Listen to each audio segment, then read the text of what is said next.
ব্যবহৃত গাড়ির সঙ্গে ধাক্কা লাগে একটি মোটরসাইকেলের। এ নিয়ে মোটরসাইকেল আরোহীর সঙ্গে তার বাকবিতণ্ডা হয়। ক্ষিপ্ত হয়ে মারতে যান মোটরসাইকেল আরোহীকে। পরে স্থানীয় লোকজন জড়ো হলে এক পর্যায়ে উত্তেজিত হয়ে নিজের লাইসেন্স করা পিস্তল থেকে এক রাউন্ড ফাঁকা গুলি ছুড়ে জনতাকে ভয় দেখান। কিন্তু স্থানীয় লোকজন উত্তেজিত হয়ে তাকেই উত্তম মধ্যম দিয়ে পুলিশে সোপর্দ করে।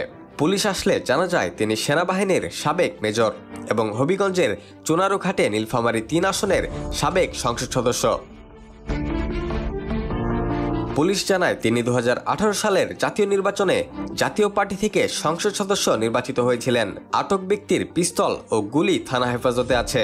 অভিযুক্তকে সেনাবাহিনীর শাহজিবাজার ক্যাম্পে দেওয়া হয়েছে।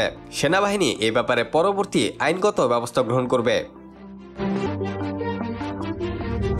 জানা গেছে মণিপুরীদের রাস অনুষ্ঠান উপভোগ করতে শ্রীমঙ্গলে গিয়েছিলেন রানা মোহাম্মদ সোহেল। সেখান থেকে সাতছড়ি জাতীয় উদ্যানের উদ্দেশ্যে যাচ্ছিলেন তিনি। দুপুরে চুনারুঘাট খোয়াইবেইলি সেতুর কাছে এলে যানজটে আটকা পড়েন তিনি।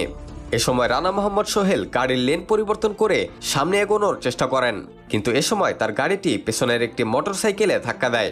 এ নিয়ে দুপক্ষের বাকবিতণ্ডার এক পর্যায়ে রানা মোহাম্মদ সোহেল পিস্তল উঁচিয়ে ফাঁকা গুলি ছোড়েন। এতে আশেপাশের লোকজন ক্ষেপে যায়। তারা সোহেলকে ধরে উত্তম মাধ্যম দিয়ে পুলিশকে খবর দেয়। পরে পুলিশ এলে তাকে হস্তান্তর করা হয়।